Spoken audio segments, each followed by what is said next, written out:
Hi friends, ఈరోజైతే ఈ blouse complete చేసేసిన. ఇంకా 2 బ్లౌజులు చేసినాను, బట్ అవి ఇంకా కొంచెం వర్క్ అయితే పెండింగ్ ఉంది, అది చూపించట్లేదు. ఇదైతే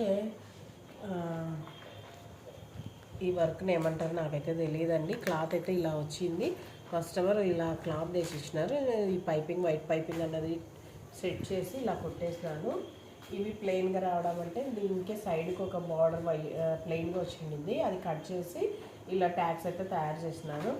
ఇవి ఇంతకన్నా సన్నగా చేద్దామంటే ఇవి స్ట్రైట్ కటింగ్ కాబట్టి రావట్లేదు. దీనికి బెల్స్ అయితే సింపుల్గా ఇలా టై చేసేసిన. ఇక్కడ ఫ్రంట్కి వచ్చేసి తర్వాత చూస్తే చిన్న సైజ్ బ్లౌజ్ అండి. ఇది జస్ట్ 30 ఇంచెస్ మాత్రమే వెస్ట్ లూజ్ అండి, కాబట్టి ఇది చిన్న సైజ్ బ్లౌజు. ఈ బ్లౌజ్ స్టిచ్చింగ్, కటింగ్ అన్నది మీకు ఎలా అనిపించిందో కామెంట్ సెక్షన్లో అయితే తెలియజేయండి. ఫర్దర్గా మీకు ఏమైనా కటింగ్స్ కావాలంటే కామెంట్స్లో